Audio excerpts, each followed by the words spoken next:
So Sam, today feels very different because today I'm not interviewing or just anybody, and I'm welcoming an incredible broadcaster, a media professional, and I'm sharing the chair today with a brother, a friend, and a peer. So we've walked alongside each other in this industry, and I've seen your journey unfold with grit, grace, and courage. And I'm honored to say that this is not just an interview. It's a conversation with someone whose voice has influenced me. So welcome, Samm Marshall. Thank you. That's a nice intro. Well, you Put that at my funeral. give everybody a great intro anyway. Thank you. You've been in many chairs, like we said. You've been sitting in a very high-tech career job, like a job, corporate job.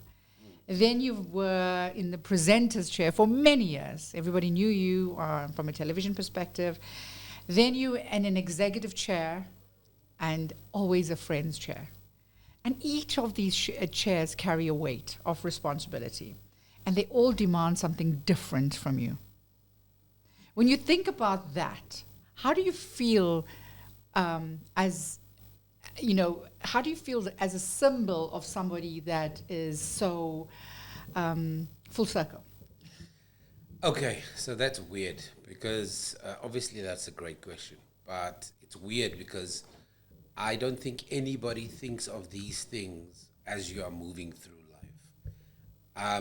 Some of us are very lucky that we get to do what we want to do. So I've known since the age of 7 what I was going to do for a living. And I'm doing it now, close to the age of 50. So when I wasn't doing it, I was lying about it. And when I was doing it, actually I kept on lying about it so that I could kind of move through the ranks. But this idea that one carries these level of responsibilities through life, I do believe that in the moment you are aware of it. So when I'm the friend, I'm aware of it. When I play the role of a broadcaster, I'm aware of it. When I play the role of a father, I'm aware of it. But it's not the kind of thing that you really think about in a way where you go, well, I've done all of this and I'm a great human being. I think you are aware of it and you go.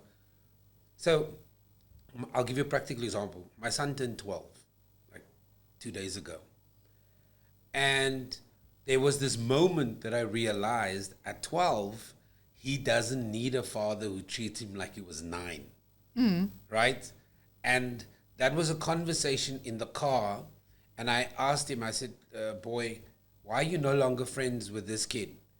And he was saying something very interesting, which was super weird. He said, they don't reflect my values. Oh, wow. Did he sound like you? Which was weird, right? He was like, they don't reflect my values. And I was like, what do you mean? My son's name is Cooper. Like, what do you mean? And he was like, well, he's rude. He's become rude. And I don't want to be rude. Wow. He hangs up with the wrong kids. And his grade slipped. And that was my son. And I realized, this kid is not 9. Yeah. You know? But that is your influence as well. You Yeah, realize that you've influenced him maybe intentionally? Yeah, I mean, obviously parents' influence Yeah. are intentionally. It's intentional. But my answer to your question is that you're not aware of the weight you carry in those spaces. It only hits you maybe afterwards when somebody comes to you and says, like, so for example, I mentored a guy who I hired on the very first day. He went off to a job. I'm sure he's going to watch this and he knows exactly what I'm talking about.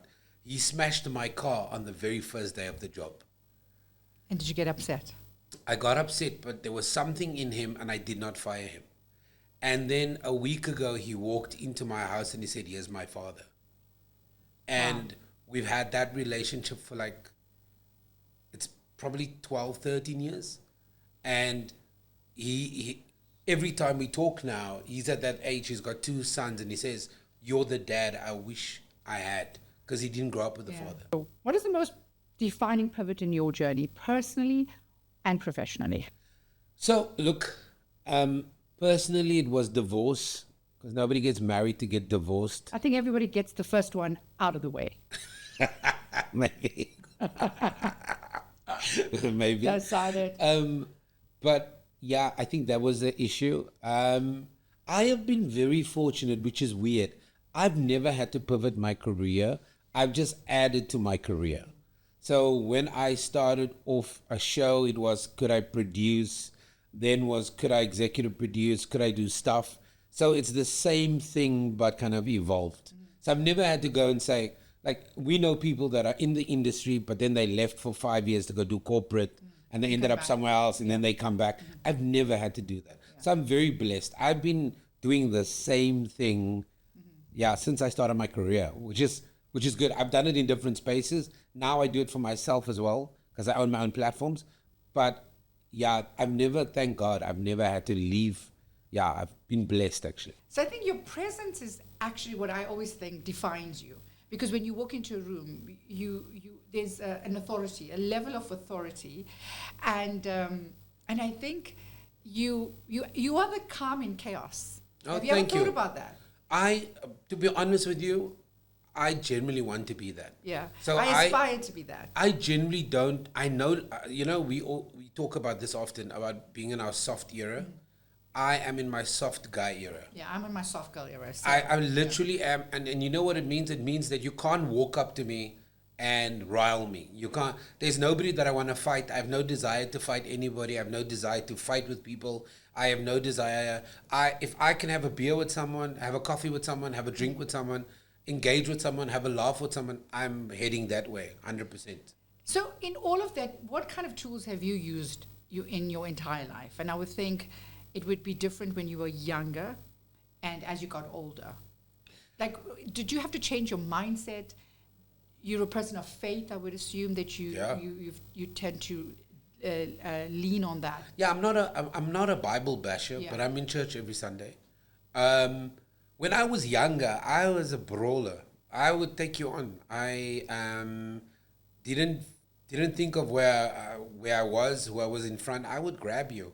I remember many Christmas dinners that went haywire because I couldn't compose myself.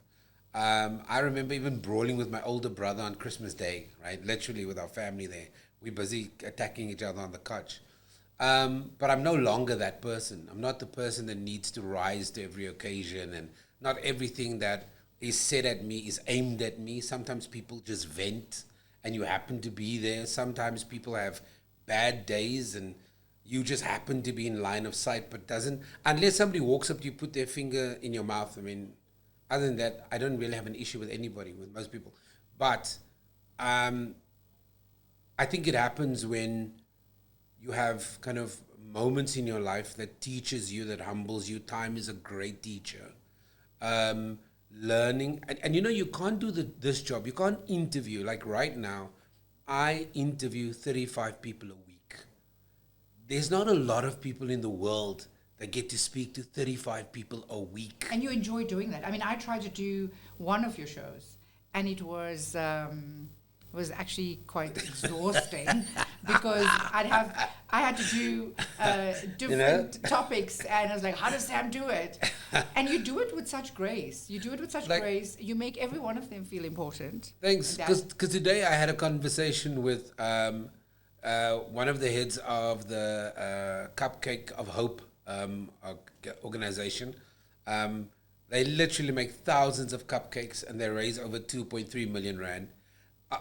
Before that, I had a chat to one of the heads of Resolution Circle about skills and how South Africa needs, or what South Africa needs to do to stay competitive globally.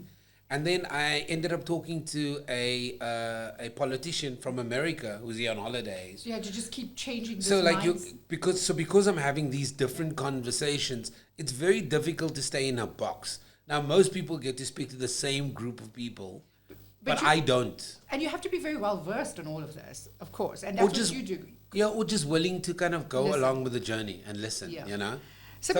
So your experience, of course, you come from, and I think it would have to do with all that experience that you've had. You've done Good Hope FM, Jacaranda, You've done Fine Music, you've done Cape Talk, you've done 702, and now you've also launched launched that online radio station Brand Live. Was that one? Yeah. So I went. So you've had a journey. So I actually, which is so weird. I had this idea that I want to do an online radio station. And we ran for about 2.5 years. And the whole idea was that it was going to be a brand kind of brand radio station where guys that in the industry that didn't necessarily have a voice. So whether it was actors, they would have their own show. Whether it was industry, they would have their transport industry would have their own show. I did one for the construction industry, and it was a streaming radio, And you loved it. and I loved it. And it was at 27 boxes in Melville. Yes. Yeah. And now you've, of course, taken all of that and you host the Social Impact Show. And Yes, the only show in the world, by the way. the only show in the world. In the world. And you, of course, highlight stories of change, community, leadership transformation. And now you, over the years, you've been very active in the CSI space. Yeah. Well, shared value and social Yeah, yeah. impact space, which I love. And I think that's what we Yeah. gel so much together. Did you ever think that you were going to get to this point? Because I wouldn't think that when you were 17, 18 years old, wanting to be this journalist, think that you were going to eventually become part of a CSI. Because CSI wasn't a buzzword then. No, it wasn't even a thing that people talked about. People did good, but it was undercover. And also the idea that one does not brag about the good stuff that you do. That was kind of the old way of thinking. And now we know that if you don't share with people what you do, other people will tell you a story. And when you need that trust commodity, people don't know the good you've done. And so they're quick to vilify you. And I love that because you keep encouraging me, to speak my truth, to be out there. But you do that well. Yeah, thank you for that. But I think you also encourage me to own what I do and brag about it. Yes. Often enough. But you should. You should do a lot of great stuff. Thank you. And I think I love that because you do that with a lot of your friends. You do that with a lot of people in the industry where you often share anything and everything. You invite people along the way. And I love that because, of course, it's built that reputation where Sam's your guy. How do you Thanks feel like for that when you realize that people like Sam's your guy? He will not let you down. I genuinely try not to be honest. And I genuinely try if people ask me to do things, I try and do it, and I put my reputation on the line immediately. And if I know that you're great for something, then I kind of will almost automatically kind of pull you in or ask you or try and engage you. Because I'm not a gatekeeper. I don't want to be a gatekeeper for anybody. That's not my job. I'm not a gatekeeper. So I don't, if you ask me for a detail or contact or you try for help or whatever, I think it irritates people that I'm the guy that will say, hi, this is Sam, by the way, meet this person. Yeah. Or I'll just, if I'm invited somewhere, I'll just invite everybody else who wants to come. So you've moved from being a commentator to a connector. So you link people, you link their stories, you link resources as well. And I think by the way, people don't know this, but we have a very loose Friday group, right? And that Friday group is kind of made up of you, Karen, and the other people, right? Now Lola and whatever. Carmen, Murray, Lola. And it's but there are no guys there. Why is that? I have no idea. But here's the thing: that all of those women that now met each other, I've introduced them to each other. Yes, it's true, huh? Yeah. And so that's kind of weird. So, but I mean, my point is just, I think if I know people need to know each other, then I'll just be happily introduce them. So if you had to name 3 ingredients that you believe must present for someone's voice to carry weight, what would that be for you? The 3 things that anybody, not somebody special, but anybody, first of all, just take the time to get to know yourself. Go and sit down and create a do's and don'ts, a strength analysis. What's your weakness? What's your threats? And be honest. Get to know yourself. Number 2, become comfortable with imposter syndrome. Yeah. Right? Just become comfortable. Be aware that, there are challenges, but become comfortable with imposter syndrome. And I often say it does self-sabotage us. Yeah, it does. It does. And number 3, recognize your community. Right? And your community can be the friend you've known for 15, 30 years. But I have met amazing people by just saying, do you want to go for a coffee? And it's so weird. Like, some of these people don't become your friends, but you know what is amazing? Every time you see that person, there's a big smile on your face because your last experience with them was a coffee or was a great conversation. I've had lunch with a guy. The meeting has never gone anywhere past that. We had But every time we see each other, it's like it's the greatest catch up. We're never gonna have lunch again. We're never gonna go out ever again. But that's how we connect. We connect around events. And when he's alone at an event and I'm alone at an event, we kind of bandy together and we have great conversations, and then we meet again at the next event. So I think that's kind of, and I've now heard so many people say maybe the third part of that community is curiosity. Yeah. Absolutely. So if you look back in your years, were there any times that you were derailed? This is so weird. When I was younger, I didn't know what it meant to be derailed. Mm-hmm. I didn't have a sense and an understanding of what it looks like. Now that I'm older, I've been derailed by people that I've thought have been friends, have been partners, and every experience, and I don't want to say necessarily every experience I learned from it, but every experience that I've recently had has made me and has turned me more into a warrior, more into a protector of my space, more of a protector of ideas, and making sure that yes, you can have time for everybody, but not everybody deserves your time. Absolutely, I love that. And then if you keep going, of course, you always can come back. Yeah. And you can come back with especially the friends that hold you to yourself, your truths, your honesty, and are not there just buying face. And I think that's the most important thing as well. And the thing for me is the friends that I have now, the people that I consider friends, they don't feel the need to check me. You know, I don't need friends at this age to check me. Well, to manage you. Yeah, and it's like, don't manage you. I have friends now that we can be cheeky together. We can laugh about things together. We can legitimately be naughty together. And when I mean naughty, be like cheeky. But what I don't want at this age is friends to check me. I don't need a checker. I just want somebody on this life journey. If you make a mistake, the friend will point it out for you. But I don't need a philosopher. I don't need any of those people. I just want to I want to be Scooby-Doo. You know how Scooby-Doo's in a van with the bulk of his friends and they go on adventures? You're giving your age away now. Yeah. But I want to be in the Scooby-Doo van. Yeah. I want to have those kind of people around me. When we see each other, we're happy to see each other. When we don't see each other, it's okay because life is busy. And then when we see each other again, we're happy to see each other. I don't want to be with somebody who if I don't call this person. I also like that. And I also don't If I don't talk to you in 2 weeks, we're no longer friends. Yeah. You know? And I also want to be speaking to people that you just, when you eventually speak to them or text them, it's like you're caught off from a month ago. Yeah. So you don't have to like, oh, how are you doing? It's like, hey. I literally have, and that's what I love about the current group of friends that I have. Yeah. Nobody's like, oh, giving me attitude because you haven't spoken to me in 6 months. No, but you're a friend's friend, and I can. I guarantee I don't that. want that. I don't have time for that anymore. So if you ever think of the legacy that you're leaving behind, what would that be? I very arrogantly told my wife, my producer passed away a couple of months ago, which really shook me because he was young. And I spoke to him literally 10 minutes before he died. And not knowing that when he didn't text me back that he was already gone. I was still saying, hey dude, what's happening?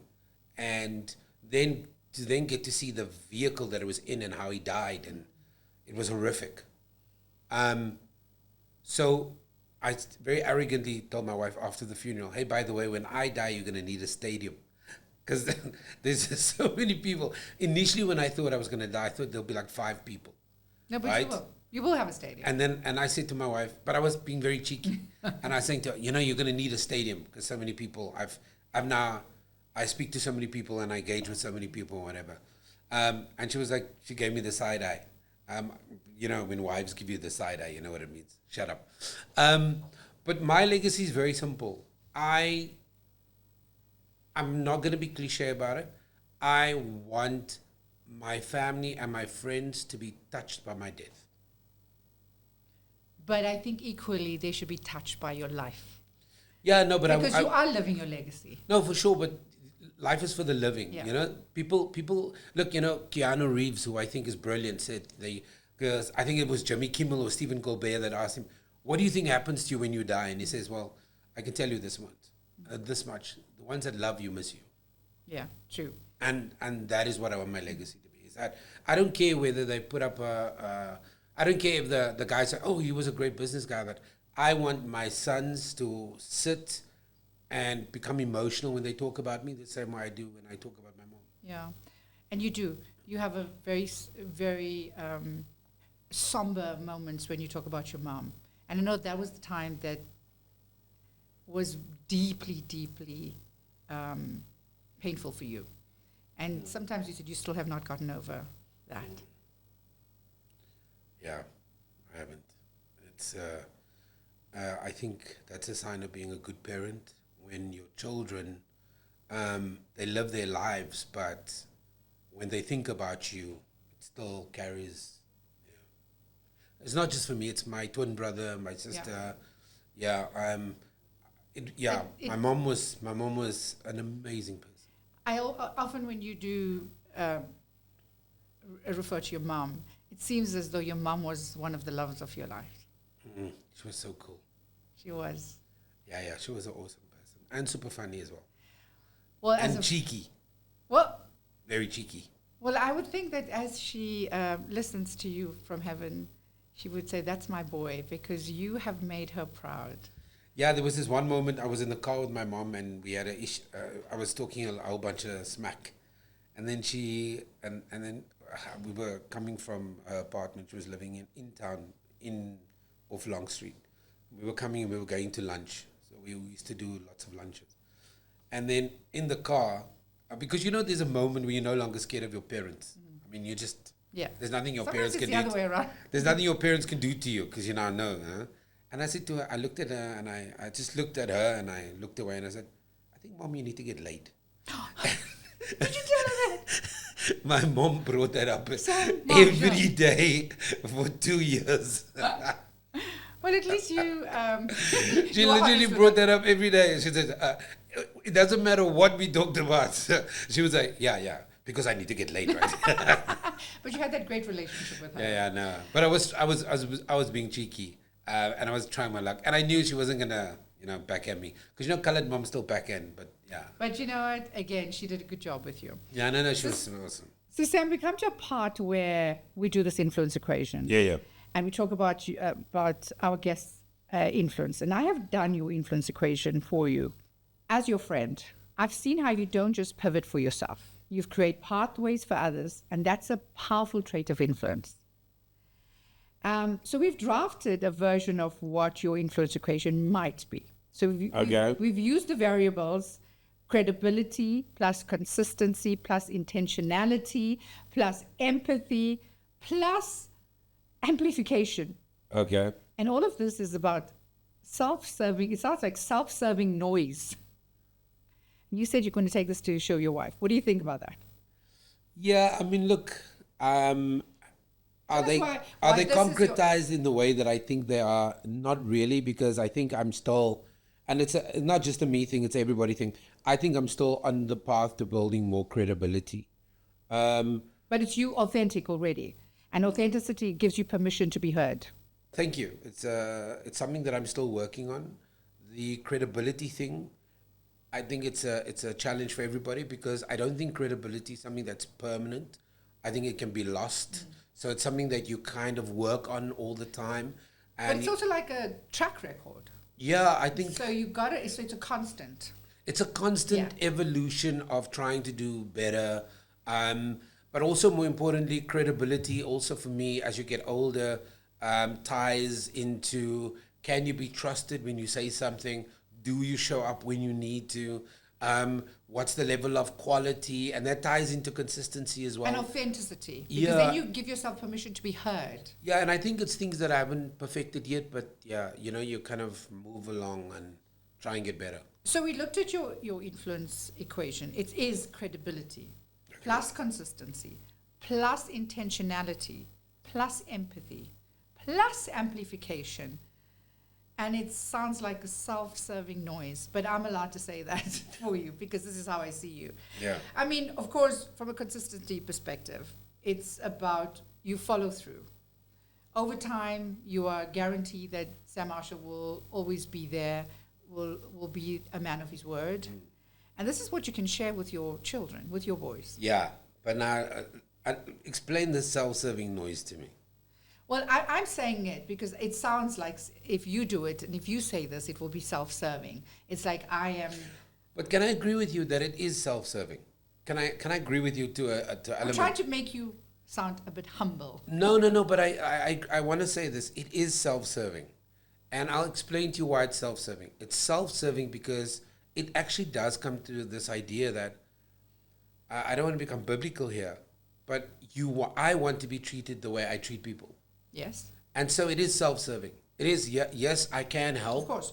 I can help. Yeah. Yes, I want to be involved, but self-serving from the perspective that, self-preservation from the perspective that, hopefully if I give you enough to see that I'm a decent human being, that from a self-serving perspective, that's what you will reflect.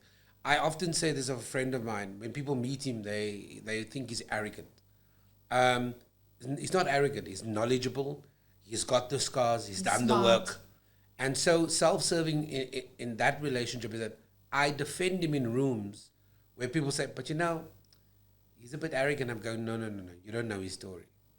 Don't mistake self-confidence for arrogance. Yeah, I get that think, too. And I think sometimes you have to defend people in spaces where they're not. And that's a true friend as well. When people are defending you in the spaces that you are Yeah. not in.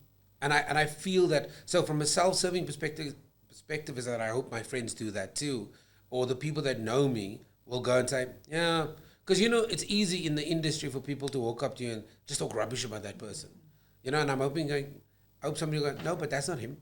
That's not my experience. I've never experienced that with him, and I hope that one or two people will at least stand up and say, oh, you know what, he's not like that. You might get that sense because of this, but actually I spend a lot of time with him. When things were going bad for me, he's the person that was on the phone for 3 hours talking to me. That's what I want people to, And we often say we have to serve self before we serve others. Yeah. Right? And so for me, that's the thing.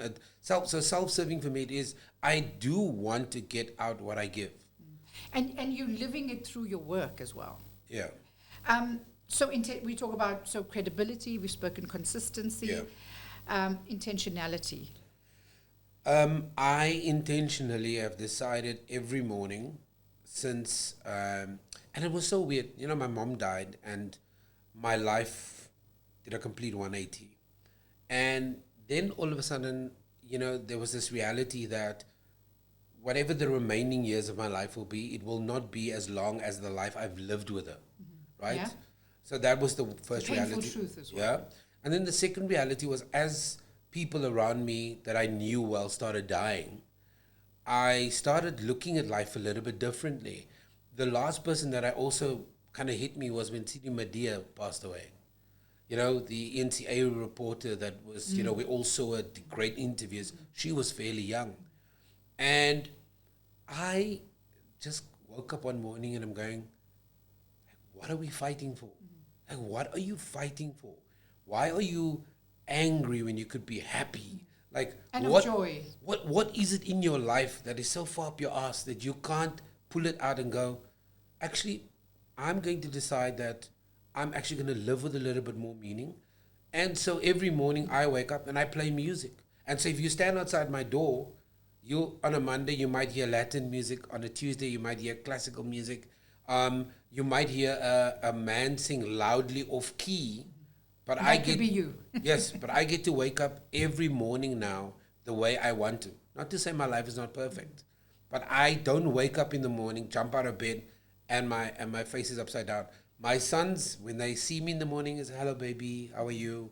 It's about those moments, and every so often I'll drive in the car and I'll go, shit, I'm lucky. Oh, I think you're fortunate. And I think with that intentionality is the clarity of purpose. It's like, why are you here? What am I going to do for the day? How am I going to make my kids feel better? How am I going to get my wife feel happier? You know, Well, you often say You try. no. You often say to us when you're with the girls, you often say, "My wife is lucky to have me," and I say, "I think you are lucky to have someone else." Look, I mean, the point of life for me at the moment is that I just want to have a little bit more fun. Just a little bit. Just like, I don't... You've got the years. I don't... No. Well, we don't. I don't know if I'm going to leave here now, get knocked by a car, tomorrow have a disease or whatever. But my point is this, can I have a little bit more fun? And what is a little bit more fun? You know, I interviewed, I think his name is Shafiq. He's the head of the EPF on my show on Friday.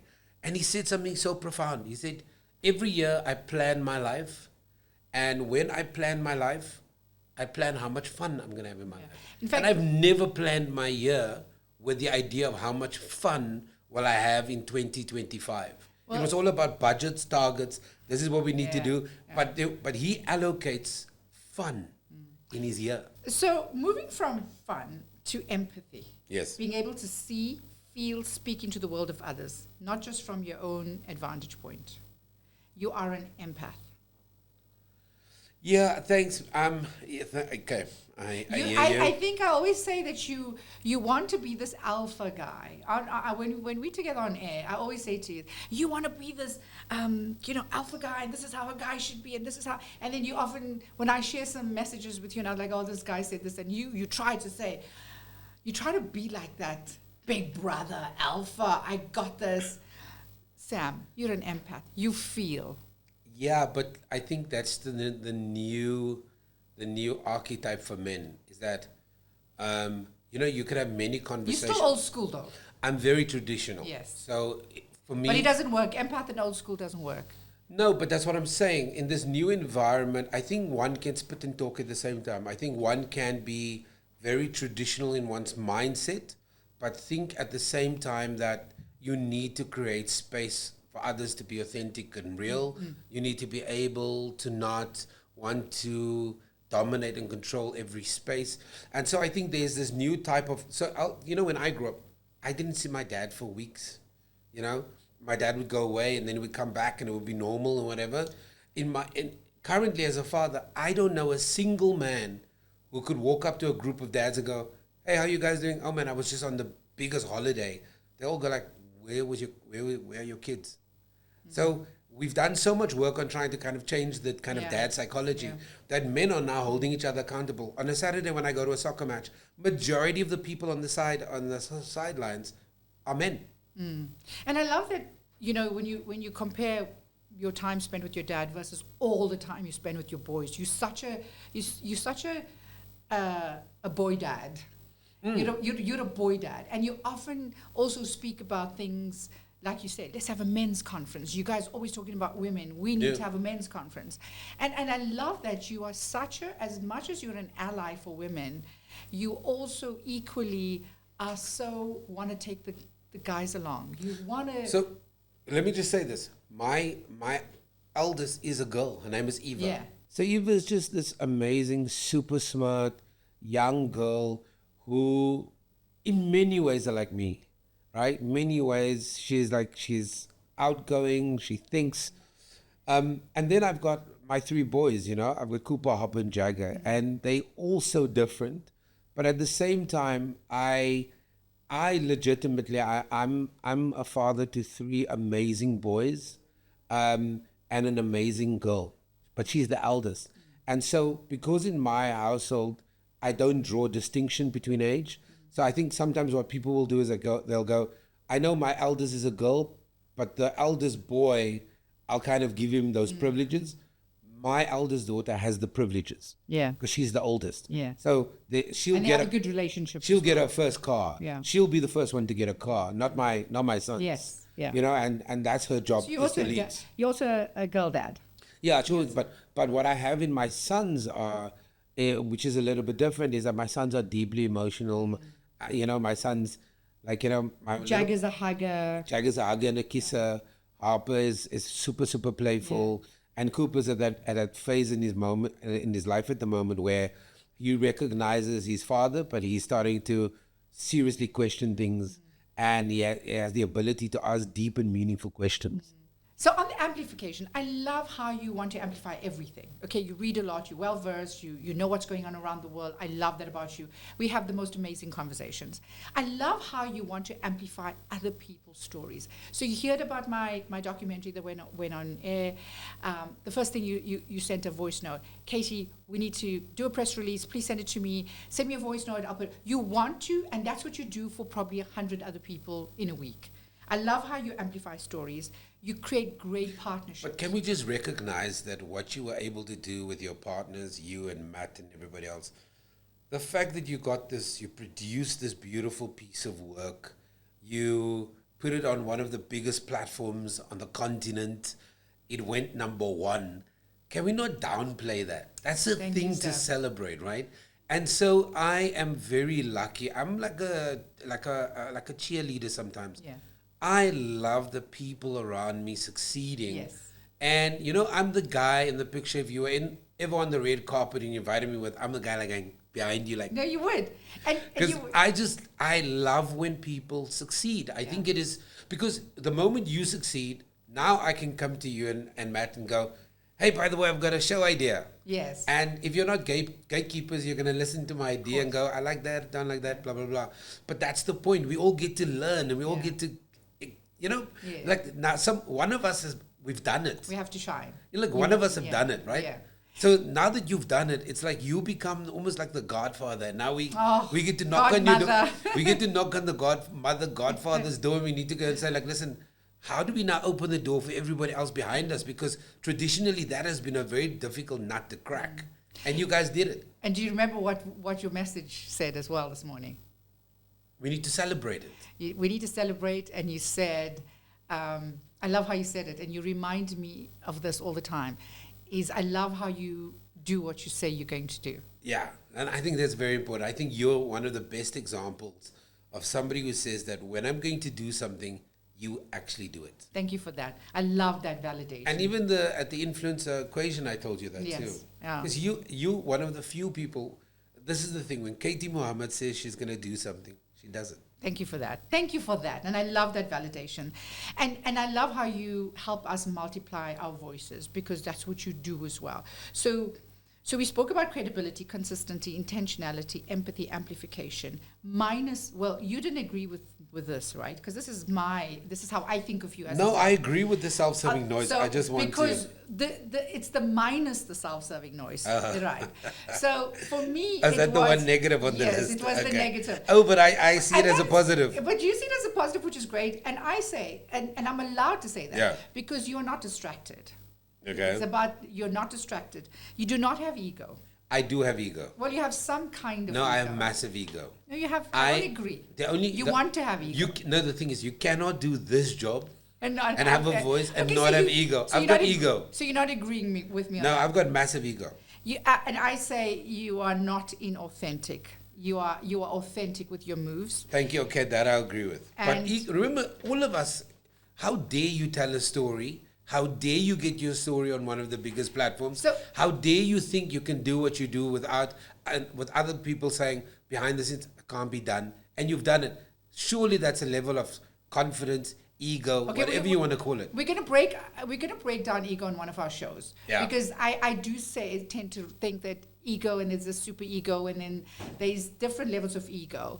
And I feel that ego does leverage off to a little bit of pride and arrogance. So we can look at the pride part of it, not so much the arrogance. But somebody told me once, Katie, that there's something called professional arrogance. Yeah. Right? I don't think complex ideas and words need to be reduced to a linear way of thinking. There's benefits to, and there's duality to certain words. And so, yeah, let's unpack that. So I don't want any of that, and I never wanted ego to dilute our influence, and I think that's what we need to do. So Samm, today you've shown us that influence is not built overnight; it's built over seasons. It's built in the pivots, in the quiet decisions, and that define who we are when no one is looking. So your equation teaches us that credibility without empathy is hollow, that consistency without intention is routine, and that the amplification without integrity is just noise. Yeah, thanks. I think you. This is really. Humbling. Yeah, and also Because I see you actually smiling a bit there. Like yeah, and you're you've a got bit to shy. and you've got to think about it because you know you but don't need see these somebody- words. But you need somebody to say that to you, and I think we all do need that. We need that validation because when all these elements converge, like credibility, these are big words: consistency, empathy, amplification. Influence becomes something greater. It becomes your legacy. Yeah, 100%. But I think to our initial point when we started the conversation, we don't. I think ego and arrogance is when you walk around with this level of awareness. Yeah. I think that's the challenge. I think that you want the other person across the table. Yes, there must be self-awareness to the point that you understand your value, but there can't be self-awareness to the point that you supersede your value to others. Yeah. And I think that's the challenge for most of us. And I see your legacy, my friend, is not just in the shows, in the shows that you're hosting, in the platforms that you've built, but in the lives you've touched and the stories you've amplified and the people who feel seen because of your voice. No, thanks. I mean, look, it's I don't get to hear this often, so it's something that you gotta kind of take in, and I'll probably reflect on it. And one day when we have one of our Friday sessions, I'll tell you, I really thought about what you said, and I don't think anybody has done this for you.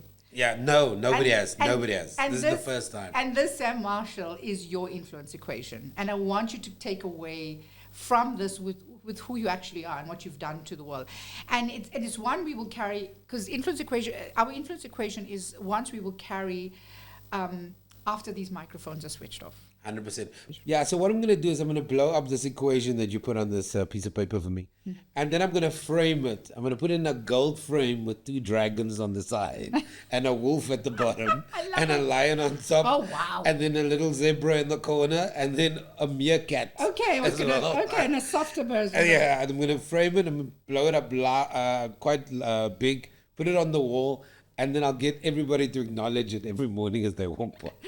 So as we close today, See, that's the ego. Yes. As we close today, I'm reminded that influence is never about the titles and the spotlight. It's about the choices we make every day, the pivots we embrace, and the people we lift as we rise. So hearing Samm's journey reminds us that credibility, consistency, empathy, and amplifications are not just words in an equation. They are values we all can live by. So as you go into the week ahead, ask yourself, what's your equation? What do you want your voice to equal in the lives of others? Because when influence is grounded in integrity and intention, it leaves more than an echo. It leaves a legacy. Samm Marshall, thank you. Thank you, Mohammed. Thank you very much. You're right. This has never happened to me before. And now you've given me some homework. I've got to go think about these things. And then I've got to be, more importantly, intentional about it. Great. Until next time, stay inspired, stay intentional, and remember, your story is your influence and your voice is your power.